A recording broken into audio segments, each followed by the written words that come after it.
ಹಿಂದೂಗಳ ಪ್ರಮುಖ ಹಬ್ಬ ಗಣೇಶ ಚತುರ್ಥಿ. ನಮ್ಮ ಮನೆಯಲ್ಲಿ ಇದೇ ಮೊದಲ ಬಾರಿಗೆ ಗಣೇಶನನ್ನು ಕೂರಿಸಿರೋದು. ರಾತ್ರಿನೇ ನಾನು ಕಡಲೆಕಾಳೆಲ್ಲ ನೆನೆಸಿದ್ದೆ. ಹಿಟ್ಟನ್ನು ಚೆನ್ನಾಗಿ ನಾದ್ಕೋಬೇಕು, ಆವಾಗಲೇ ಮೋದಕ ಚೆನ್ನಾಗಿ ಬರುವಂಥದ್ದು. ನಾನು ಅಂದ್ಕೊಂಡಿರಲಿಲ್ಲ ಇಷ್ಟು ಚೆನ್ನಾಗಿ ಮೋದಕ ಬರುತ್ತೆ ಅಂತ. ನಮಸ್ಕಾರ ಸ್ನೇಹಿತರೆ, ನಾನು Nandini. Welcome to my YouTube channel. ಪ್ರತಿಯೊಬ್ಬರಿಗೂ ಗಣೇಶ ಹಬ್ಬದ ಶುಭಾಶಯಗಳು. ಗಣೇಶ ಚತುರ್ಥಿಯ ದಿನದಂದು ನಾವು ಗಣೇಶನನ್ನು ಪೂಜೆ ಯಾಕೆ ಮಾಡ್ತೀವಿ ಅನ್ನೋದಾದರೆ, ನಮಗೆ ಜ್ಞಾನ, ಬುದ್ಧಿವಂತಿಕೆ, ಹಾಗೆ ಸಮೃದ್ಧಿ, ನಮ್ಮ ಯಾವುದೇ ಕಾರ್ಯಗಳನ್ನು ಮಾಡಿದ್ರೂ ಕೂಡ ಅಡೆತಡೆಗಳನ್ನು ನಿವಾರಿಸುವ ದೇವನಾಗಿ ನಾವು ಗಣೇಶನನ್ನು ಪೂಜಿಸ್ತೇವೆ. ಗಣೇಶ ಚತುರ್ಥಿಯ ದಿನದಂದೇ ಗಣೇಶ ಜನ್ಮದಿನವಾಗಿರೋದ್ರಿಂದ ನಾವು ಗಣೇಶನನ್ನು ಜನ್ಮದಿನವಾಗಿ ಗಣೇಶ ಚತುರ್ಥಿಯನ್ನು ಆಚರಿಸುತ್ತೇವೆ. ಇದೇ ಮೊದಲ ಬಾರಿಗೆ ನಾವು ಗಣೇಶನನ್ನು ಕೂರಿಸಿರೋದ್ರಿಂದ ನಾವು ಹೇಗೆಲ್ಲ ನಮ್ಮ ಮನೆಯಲ್ಲಿ ಗಣೇಶ ಹಬ್ಬವನ್ನು ಮಾಡೋದು ಅಂತ ಈ ವಿಡಿಯೋ ಮೂಲಕ ನಾವು ನೋಡೋಣ ಸ್ನೇಹಿತರೆ. ಮೊದಲಿಗೆ ನಮಗೆ ಯಾವುದೇ ಒಂದು ಹಬ್ಬ ಅಂದ್ರೂ ನಾನು ಹೊಸ್ಲು ಪೂಜೆ ತುಂಬ ಚೆನ್ನಾಗಿ ಅಲಂಕಾರವನ್ನು ಮಾಡೋದು ನನಗೆ ತುಂಬಾ ಇಷ್ಟ. ಹಾಗಾಗಿ ಇವತ್ತು ನಾನು ಹೊಸ್ಲು ತೊಳೆದು ಅದಕ್ಕೆ ಅರಿಶಿನ ಕುಂಕುಮ ಎಲ್ಲ ಇಟ್ಟು ರಂಗೋಲಿ ಇಟ್ಟು ಈ ರೀತಿಯಾಗಿ ನಾನು ಅಲಂಕಾರವನ್ನು ಮಾಡ್ತೇನೆ. ಹಾಗೆ ತುಳಸಿ ಕಟ್ಟೆಗೂ ಕೂಡ ನಾನು ಅಲಂಕಾರವನ್ನು ಮಾಡ್ತೇನೆ. ಪ್ರತಿ ಹಬ್ಬಗಳಲ್ಲೂ ಶುಕ್ರವಾರ ಮಾಡ್ತೇನೆ. ಆದರೆ ಹಬ್ಬಗಳಲ್ಲಿ ಒಂದು ವಿಶೇಷವಾಗಿ ನಾವು ರಂಗೋಲಿಯನ್ನು ಹಾಕಿ ಮತ್ತು ಅರಿಶಿನ ಕುಂಕುಮವನ್ನು ಇಟ್ಟು ಹೂಗಳನ್ನು ಜೋಡಿಸಿ ಅದು ನೋಡೋದೇ ಒಂದು ಖುಷಿ ಮತ್ತು ಸಂತೋಷ.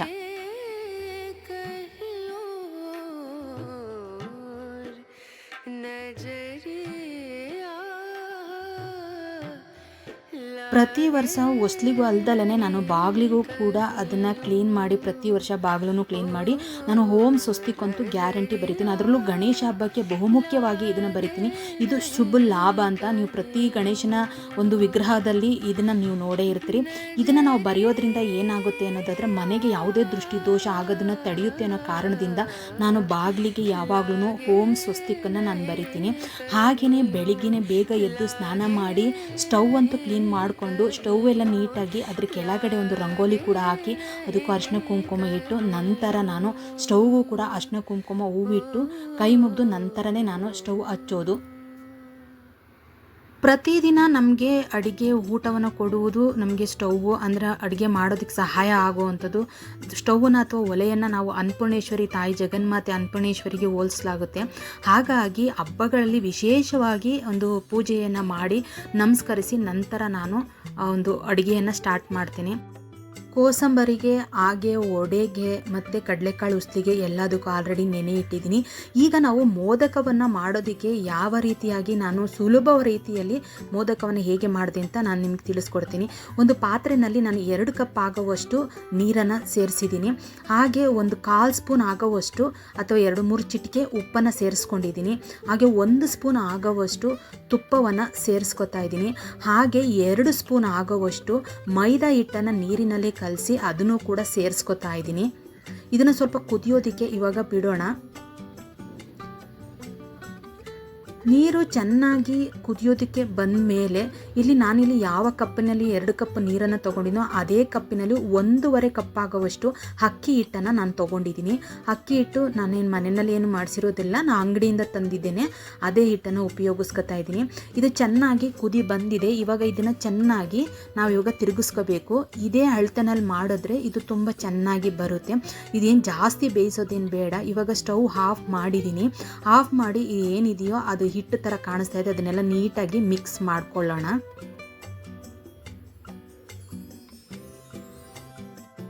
ತುಪ್ಪ ಮತ್ತು ಉಪ್ಪನ್ನು ನಾವು ಹಾಕೋದ್ರಿಂದ ಸ್ವಲ್ಪನೂ ಇದು ಗಂಟು ಬರೋದಿಲ್ಲ. ನೀವು ನೋಡ್ತಾ ಇರ್ಬೋದು, ಸ್ವಲ್ಪನೂ ಕೂಡ ಗಂಟಿಲ್ಲ.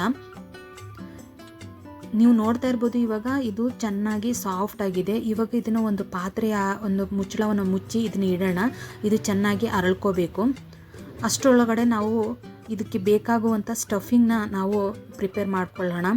ಇದಕ್ಕೆ ಅದರೊಳಗಡೆ ಅಂದರೆ ನಾವು ಮೋದಕಕ್ಕೆ ಏನು ಅದರೊಳಗಡೆ ಇರುತ್ತೋ ಅದನ್ನು ನಾವು ಮಾಡ್ಕೋಬೇಕು ಅಂತಂದರೆ ನಾನಿಲ್ಲಿ ಒಂದು 3/4 ಕಪ್ಪಷ್ಟು, ಅಂದರೆ ನಾನು ಏನು ನೀರನ್ನು ತೊಗೊಂಡಿದ್ದೋ ಅದೇ ಕಪ್ಪಲ್ಲಿ ನಾನು ಒಂದು 3/4 ಕಪ್ ಆಗೋಷ್ಟು ಬೆಲ್ಲವನ್ನು ತೊಗೊಂಡಿದ್ದೀನಿ. ಅದಕ್ಕೆ ಒಂದು 4-5 ಸ್ಪೂನ್ ಆಗುವಷ್ಟು ನೀರನ್ನು ಸೇರಿಸಿದ್ದೀನಿ. ಬೆಲ್ಲ ಬೇಯೋದ್ರಷ್ಟೊಳಗಡೆ ನಾನಿಲ್ಲಿ ಕಡಲೆ ಬೀಜನ ತೊಗೊಂಡಿದ್ದೀನಿ. ಒಂದು 6 ಸ್ಪೂನ್ ಆಗೋವಷ್ಟು ಕಡಲೆ ಬೀಜನ ಹುರ್ಕೊಂಡಿದ್ದೀನಿ. ಹಾಗೆ ಬಿಳಿ ಎಳ್ಳನ್ನು ಕೂಡ ನಾನು ಹುರ್ಕೊಂಡಿದ್ದೀನಿ. ಹಾಗೆ ಇನ್ನು ಗಸಗಸೆಯನ್ನು ಕೂಡ ನಾನು ಒಂದು ಕಾಲು ಕಪ್ ಆಗೋವಷ್ಟು ಇಲ್ಲಿ ನಾನು ಹುರ್ಕೊಂಡು ತೊಗೊಂಡಿದ್ದೀನಿ. ಅದನ್ನು ನಾನು ಪುಡಿ ಮಾಡ್ಕೊಂಡಿದ್ದೀನಿ. ಇಲ್ಲಿ 1 ಕಪ್ ಆಗೋವಷ್ಟು ನಾನು ಏನು ನೀರನ್ನು ತೊಗೊಂಡಿದ್ನೋ ಅದೇ ಕಪ್ಪಲ್ಲಿ 1 ಕಪ್ ಆಗೋವಷ್ಟು ತೆಂಗಿನ ತುರಿಯನ್ನು ನಾನು ಆ ಬೆಲ್ಲದೊಳಗಡೆ ಸೇರಿಸ್ತಾ ಇದ್ದೀನಿ. ಬೆಲ್ಲದ ನೀರು ಅದೇನು ಪಾಕ ಬರೋದೇನು ಬೇಡ, ಬೆಲ್ಲ ಕರಗಿದ್ರೆ ಸಾಕು. ನಾನು ಏನು ಪುಡಿ ಮಾಡ್ಕೊಂಡಿದ್ನೋ ಅದನ್ನೆಲ್ಲ ಮೂರೂ ಅಂದರೆ ಕಡಲೆ ಬೀಜ, ಬಿಳಿ ಎಳ್ಳು ಹಾಗೆ ಗಸಗಸೆ ಎಲ್ಲನೂ ಪುಡಿ ಮಾಡಿದ್ದೆ. ಹಾಗೆ ತರಿತರಿಯಾಗಿ ಪುಡಿ ಮಾಡ್ಕೋಬೇಕು, ನುಣ್ಣಗೆ ಪುಡಿ ಮಾಡೋದೇನು ಬೇಡ.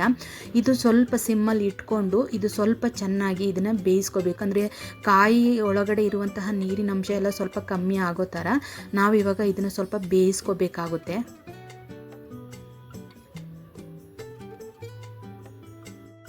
ಇದರಲ್ಲಿ ಸ್ವಲ್ಪ ಏಲಕ್ಕಿ ಪುಡಿಯನ್ನು ಕೂಡ ನಾನು ಸೇರಿಸ್ಕೊತಾ ಇದ್ದೀನಿ. ಒಂದು 3 ಏಲಕ್ಕಿನ ಜಜ್ಜಿ ಪುಡಿ ಮಾಡಿದ್ದೀನಿ, ಅದನ್ನು ಕೂಡ ನಾನಿಲ್ಲಿ ಸೇರಿಸ್ಕೊತಾ ಇದ್ದೀನಿ.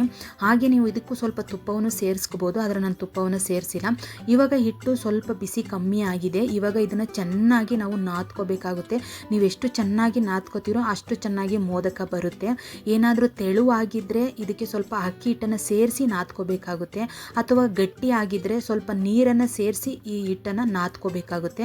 ನಾವು ಎಷ್ಟು ಚೆನ್ನಾಗಿ ನಾದ್ಕೋತೀವೋ ಅಷ್ಟು ಚೆನ್ನಾಗಿ ಮೋದಕ ಬರುತ್ತೆ. ನಾರ್ಮಲ್ ಆಗಿ ನಾವು ಒಂದು ಚಪಾತಿ ಹಿಟ್ಟನ್ನು ಹೇಗೆ ರೆಡಿ ಮಾಡ್ಕೋತೀವೋ ಅಷ್ಟು ಮಾಡಿಕೊಂಡ್ರೆ ಆಯಿತು. ಇವಾಗ ನಾನಿಲ್ಲಿ ಒಂದು ಚಪಾತಿ ಆಗೋವಷ್ಟು ಒಂದು ಉಂಡೆನ ನಾನು ತೊಗೊಂಡಿದ್ದೀನಿ. ಕೆಳಗಡೆ ನೀವು ಒಂದು ಬಾಳೆ ಎಲೆನಾದರೂ ತೊಗೋಬೋದು. ನಾನಿಲ್ಲಿ ಎಣ್ಣೆ ಪಾಕೆಟನ್ನು ಕಟ್ ಮಾಡಿ ತೊಗೊಂಡಿದ್ದೀನಿ. ನಂತರ 2 ಎಣ್ಣೆ ಪಾಕೆಟ್ ಇದಕ್ಕೆ ಬೇಕಾಗುತ್ತೆ. ಮೊದಲಿಗೆ ಒಂದು ಸ್ವಲ್ಪ ನೀರು ಅಥವಾ ಎಣ್ಣೆಯನ್ನು ಸವರಿ, ಇವಾಗ ನಾನು ಏನು ಮಾಡ್ತಾಯಿದ್ದೀನಿ ಅದೇ ಥರ ಮಾಡಿ ಅದ್ರ ಮೇಲ್ಗಡೆ ಇನ್ನೊಂದು ಎಣ್ಣೆ ಪಾಕೆಟನ್ನು ನಾನು ಅದ್ರ ಮೇಲೆ ಕ್ಲೋಸ್ ಮಾಡ್ಕೋತೀನಿ. ಇದನ್ನು ಪ್ರೆಸ್ ಮಾಡೋದಕ್ಕೆ ಒಂದು ತಟ್ಟೆ ಅಥವಾ ಪ್ಲೇಟಿನ ಸಹಾಯದಿಂದ ನಾವು ಮಾಡಿದ್ರೆ ಇದು ರೌಂಡ್ ಆಗಿ ಕ್ಲಿಯರ್ ಆಗಿ ಬರುತ್ತೆ. ನೀವು ನೋಡ್ತಾ ಇರ್ಬೋದು, ರೌಂಡ್ ಶೇಪಲ್ಲಿ ತುಂಬ ಚೆನ್ನಾಗಿ ಬರುತ್ತೆ ನಾವು ಆ ಥರ ಪ್ರೆಸ್ ಮಾಡಿದಾಗ. ಈಗ ಅದಕ್ಕೆ ಒಳಗಡೆ ಬೇಕಾಗುವಂತಹ ಒಂದು ಸ್ಟಫಿಂಗನ್ನು ನಾವು ಸೇರಿಸ್ಕೊಳ್ಳೋಣ ಮೋದಕ ಮಾಡೋದಕ್ಕೆ.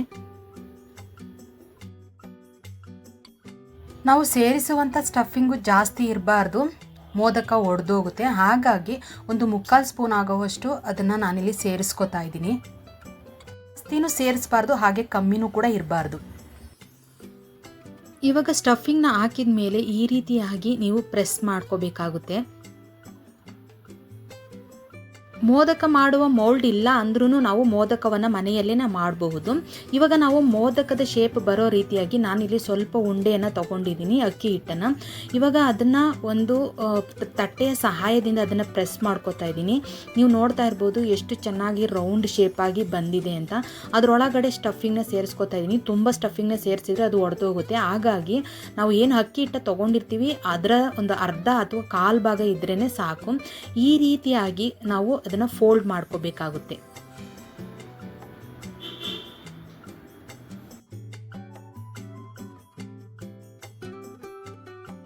ಈ ರೀತಿ ಮಾಡೋದ್ರಿಂದ ನಮಗೆ ಮೋದಕ ಮಾಡುವ ಮೌಲ್ಡೇ ಬೇಕಾಗಿಲ್ಲ. ಈ ರೀತಿ ಬೇಗ ಮನೆಯಲ್ಲೇ ನಾವು ಮಾಡಬಹುದು.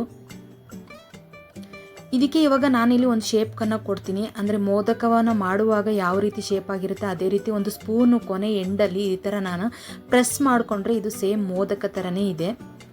ಇವಾಗ ಅದನ್ನು ಬೇಯಿಸೋದಕ್ಕೆ ನಾನಿಲ್ಲಿ ಇಡ್ಲಿ ಪಾತ್ರೆಯನ್ನು ತೊಗೊಂಡಿದ್ದೀನಿ. ಇಡ್ಲಿ ಮಾಡುವ ಒಂದು ಸ್ಟೆಪ್ಪನ್ನು ನಾನು ಆಲ್ರೆಡಿ ಇಟ್ಟಿದ್ದೀನಿ. ನಂತರ ನಾನಿಲ್ಲಿ ಒಂದು ತಟ್ಟೆ ಅಥವಾ ನನಗೆ ಸುಲಭವಾಗಿ ಮೇಲೆ ತೆಗೆಯೋದಕ್ಕೆ ಈಸಿ ಆಗೋಂಥರ ಒಂದು ತಟ್ಟೆ ಒಳಗಡೆ ಬಾಳೆ ಎಲೆನ ಇಟ್ಟಿದ್ದೀನಿ. ಬಾಳೆ ಎಲೆ ಇಲ್ದಲೇ ನೀವು ಬೇಯಿಸಿದರೆ ಖಂಡಿತ ಮೋದಕ ಒಡೆದೋಗುತ್ತೆ.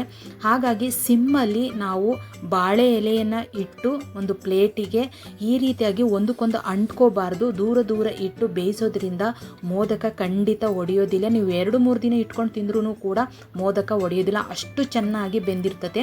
10-15 ನಿಮಿಷ ಒಂದು ಮೀಡಿಯಂ ಫ್ಲೇಮಲ್ಲಿ ಇದನ್ನು ನಾವು ಬೇಯಿಸ್ಕೋಬೇಕಾಗುತ್ತೆ. ಬೇಯಿಸಿದ ನಂತರ ಸ್ವಲ್ಪ ಅದು ಬಿಸಿ ತಣ್ಣಗಾದ ಮೇಲೆ ನಾವು ಮೋದಕವನ್ನು ಎತ್ಕೋಬೇಕಾಗುತ್ತೆ. ಬಿಸಿಯಲ್ಲಿ ತೆಗೆದ್ರೆ ಅದು ಎಲ್ಲ ಒಡೆದೋದಂಗೆ ಆಗ್ಬಿಡುತ್ತೆ. ನೀವು ನೋಡ್ತಾ ಇರ್ಬೋದು ಎಷ್ಟು ಚೆನ್ನಾಗಿ ಸುಲಭವಾಗಿ ನಾವು ಮೋದಕವನ್ನು ಮಾಡಬಹುದು ಅಂತ.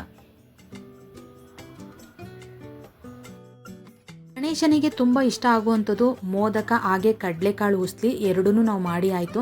ಇವಾಗ ದೇವರಿಗೆ ಅಲಂಕಾರವನ್ನು ಮಾಡಿ ನಮ್ಮ ಮನೆಯಲ್ಲಿ ಇವಾಗ ನಾವು ಪೂಜೆಯನ್ನು ಮಾಡ್ತಾ ಇದ್ದೀವಿ. ಗಣೇಶನಿಗೆ ಇಷ್ಟವಾದಂತಹ ಎಲ್ಲ ತಿಂಡಿಗಳನ್ನು ಮಾಡಿದ್ದೀನಿ. ಗಣೇಶನಿಗೆ ಸ್ವೀಟ್ ಅಂದರೆ ಸಿಹಿ ತಿಂಡಿಗಳಂದರೆ ತುಂಬಾ ಇಷ್ಟ. ಎಲ್ಲ ಥರದ ಸಿಹಿ ತಿಂಡಿಗಳನ್ನು ಗಣೇಶ ತುಂಬಾ ಇಷ್ಟಪಡ್ತಾನೆ. ಹಾಗೆ ಅವನು ತಿಂಡಿಪೋತ ಆಗಿರೋದ್ರಿಂದ ಗಣೇಶನ ಹಬ್ಬದಲ್ಲಿ ಎಲ್ಲ ರೀತಿಯ ನಾವು ಒಂದು ತಿಂಡಿ ತಿನಿಸುಗಳನ್ನು ಮಾಡಿ ಇಡೋದ್ರಿಂದ ಅವನು ಸಂತೃಪ್ತನಾಗ್ತಾನೆ ಅನ್ನುವ ನಂಬಿಕೆ ಇದೆ. ಗಣೇಶನಿಗೆ ತಿನ್ನುವುದರಲ್ಲಿ ಮೋದಕ ಹಾಗೆ ಕಡಲೆಕಾಳು ಉಸ್ಲಿ ಅಂದರೆ ತುಂಬಾ ಇಷ್ಟ. ಹಾಗೆಯೇ ಗರಿಕೆ ಅಂದರೆ ಗಣೇಶನಿಗೆ ತುಂಬಾ ಇಷ್ಟ. ಹಾಗಾಗಿ 21 ಗರಿಕೆಗಳನ್ನು ನಾನು 3 ಭಾಗವಾಗಿ ಮಾಡಿ ಅದನ್ನು ನಾನು ಗಣೇಶನ ಒಂದು ಎಡ ಮತ್ತು ಬಲ ಬದಿಯಲ್ಲಿ ನಾನು ಇಟ್ಟಿದ್ದೀನಿ. ಹಾಗೆ ಕಡಲೆಕಾಳಿನ ಹಾರವನ್ನು ಕೂಡ ನಾನು ಮಾಡಿದ್ದೀನಿ. 21 ಕಡಲೆಕಾಳನ್ನು ತೆಗೆದುಕೊಂಡು ಅದರಿಂದ ಹಾರವನ್ನು ಮಾಡಿ ಹಾಕಿದ್ದೀನಿ. ಈಗ 21 ಗರಿಕೆಗಳು 21 ಕಡಲೆಕಾಳನ್ನು ಯಾಕೆ ಗಣೇಶನಿಗೆ ಇಷ್ಟ ಅಂತ ನಾನು ಮುಂದಿನ ವಿಡಿಯೋದಲ್ಲಿ ತಿಳಿಸ್ತೀನಿ. ಗಣೇಶನಿಗೆ ಯಾಕೆ ಮೋದಕ ಇಷ್ಟ ಆಗುತ್ತೆ, ಹಾಗೆ ಗರಿಕೆ ಇಷ್ಟ ಆಗುತ್ತೆ, ಮತ್ತು ಕಡಲೆಕಾಳು ಯಾಕೆ ಇಷ್ಟ ಆಗುತ್ತೆ ಗಣೇಶನಿಗೆ ಅಂತ ನಾನು ಮುಂದಿನ ವಿಡಿಯೋದಲ್ಲಿ ತಿಳಿಸ್ತೀನಿ. ಗಣೇಶನನ್ನು ಕೂರಿಸಿ ಅಲಂಕಾರವನ್ನು ಮಾಡಿ ಮೊದಲಿಗೆ ನಾವು ಸಂಕಲ್ಪವನ್ನು ಮಾಡ್ಕೊತಾ ಇದ್ದೀವಿ.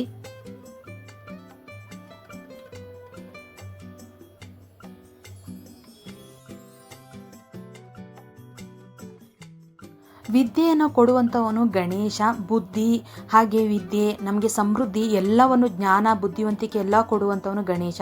ಹಾಗಾಗಿ ನನ್ನ ಮಗ ಒಂದು ನೋಟ್ಬುಕ್ನೇ ಇಟ್ಬಿಟ್ಟಿದ್ದಾನೆ ನನಗೆ ವಿದ್ಯೆ ಕೊಡು ಅಂತ. ಸಂಕಲ್ಪವನ್ನು ಮಾಡಿದ ನಂತರ ನಾನಿಲ್ಲಿ ಗಣೇಶ ಅಷ್ಟೋತ್ತರ 108 ಮಂತ್ರಗಳನ್ನು ನಾನು ಹೇಳ್ತಾ ಇದ್ದೀನಿ. ಗಣೇಶ ಅಷ್ಟೋತ್ತರ ಮಂತ್ರವನ್ನು ಓದಿದ ನಂತರ ಮಹಾಮಂಗಳಾರತಿಯನ್ನು ಮಾಡ್ತಾ ಇದ್ದೀವಿ. ಗಜಮುಖನೇ ಗಣಪತಿಯೇ ನಿನಗೆ ವಂದನೆ, ನಂಬಿದವರ ಬಾಳಿನ ಕಲ್ಪತರು ನೀನೇ. ಗಜಮುಖನೇ ಗಣಪತಿಯೇ ನಿನಗೆ ವಂದನೆ, ನಂಬಿದವರ ಬಾಳಿನ ಕಲ್ಪತರು ನೀನೇ. ಭಾದ್ರಪದ ಶುಕ್ಲದ ಚೌತಿಯಂದು ನೀ ಮನೆ ಮನೆಗೂ ದಯ ಮಾಡಿ ಅರಸು ಎಂದು. ಭಾದ್ರಪದ ಶುಕ್ಲದ ಚೌತಿಯಂದು ನೀ ಮನೆ ಮನೆಗೂ ದಯ ಮಾಡಿ ಅರಸು ಎಂದು. ನಿನ್ನ ಸನ್ನಿಧಾನಕ್ಕೆ ತಲೆ ಬಾಗಿ ಕೈಯ ಮುಗಿವೆ, ಬೇಡುವ ಭಕ್ತರಿಗೆ ನೀ ದಯಾ ಸಿಂಧು. ಗಜಮುಖನೇ ಗಣಪತಿಯೇ ನಿನಗೆ ವಂದನೆ, ನಂಬಿದವರ ಬಾಳಿನ ಕಲ್ಪತರು ನೀನೇ. ಸಂಜೆಯ ಪೂಜೆಗೆ ನಾನಿಲ್ಲಿ 9 ದೀಪಗಳನ್ನು ಹಚ್ಚಿ ಗಣೇಶನನ್ನು ಪೂಜಿಸ್ತಾ ಇದ್ದೀವಿ. ಗಣೇಶನಿಗೆ ಹಾಕಿರುವಂತಹ ಕಡಲೆಕಾಳನ್ನು ನಾವು ಎಲ್ಲರೂ ಮನೆಯವರೆಲ್ಲ ಅದು ನೆನೆಸಿರೋದ್ರಿಂದ ಮನೆಯವರೆಲ್ಲರೂ ಅದನ್ನು ಪ್ರಸಾದ ರೀತಿಯಲ್ಲಿ ನಾವು ಅದನ್ನು ತಿನ್ನಬೇಕಾಗುತ್ತೆ. ಗಣೇಶನನ್ನು ಬಿಡೋದು ಮಕ್ಕಳಿಗೆ ತುಂಬಾ ಬೇಜಾರದ ಸಂಗತಿ. ಅವ್ರಿಗೆ ಗಣೇಶನನ್ನು ಬಿಡ್ತಾ ಇದ್ದೀವಿ ಅಂದರೆ ತುಂಬಾ ಬೇಜಾರು ಮಾಡ್ಕೊತಿದ್ದಾರೆ. ಆದರೆ ಏನು ಮಾಡೋದು, ಗಣೇಶನನ್ನು ಬಿಡಲೇಬೇಕಾಗುತ್ತೆ. ಕೊನೆಯದಾಗಿ ಇಲ್ಲಿ ಗಣೇಶನಿಗೆ ಪೂಜೆ ಮಾಡಿ ನಂತರ ನಾವು ಬಕೆಟಲ್ಲಿ ಏನು ನೀರು ತುಂಬಿಸಿರ್ತೀವೋ ಅದಕ್ಕೂ ಕೊನೆಯದಾಗಿ ಪೂಜೆಯನ್ನು ಮಾಡಿ ಗಣೇಶನನ್ನು 3 ಬಾರಿ ಅದನ್ನು ಮುಳುಗಿಸಿ ನಂತರ ನಾವು ಗಣೇಶನ ನೀರಿನಲ್ಲಿ ಬಿಡಬೇಕಾಗುತ್ತೆ. ಈ ವಿಡಿಯೋ ಎಲ್ಲರಿಗೂ ಇಷ್ಟ ಆಯಿತು ಅಂತ ಅನ್ಕೋತೀನಿ. ಗಣೇಶ ಹಬ್ಬಕ್ಕೆ ಪ್ರತಿಯೊಬ್ಬರಿಗೂ ಗಣೇಶ ಎಲ್ಲರಿಗೂ ಆರೋಗ್ಯ ಆಯುಷ್ಯ ಕೊಡಲಿ ಅಂತ ಬೇಡ್ಕೊತ ಈ ವಿಡಿಯೋನ ನಾನು ಮುಗಿಸ್ತಾ ಇದ್ದೀನಿ. ಯಾರಿಗೆಲ್ಲ ಇಷ್ಟ ಆಯಿತು ಈ ವಿಡಿಯೋ ದಯವಿಟ್ಟು ಲೈಕ್ ಕೊಡಿ. ಹಾಗೆ ಸಬ್ಸ್ಕ್ರೈಬ್ ಆಗದಲ್ಲಿ ಯಾರೆಲ್ಲ ವಿಡಿಯೋ ನೋಡ್ತಾ ಇದ್ದೀರಿ ದಯವಿಟ್ಟು ಸಬ್ಸ್ಕ್ರೈಬ್ ಮಾಡ್ಕೊಂಡು ವಿಡಿಯೋ ನೋಡಿ ಅಂತ ಹೇಳ್ತಾ ವಿಡಿಯೋನ ಮುಗಿಸ್ತಾ ಇದ್ದೀನಿ.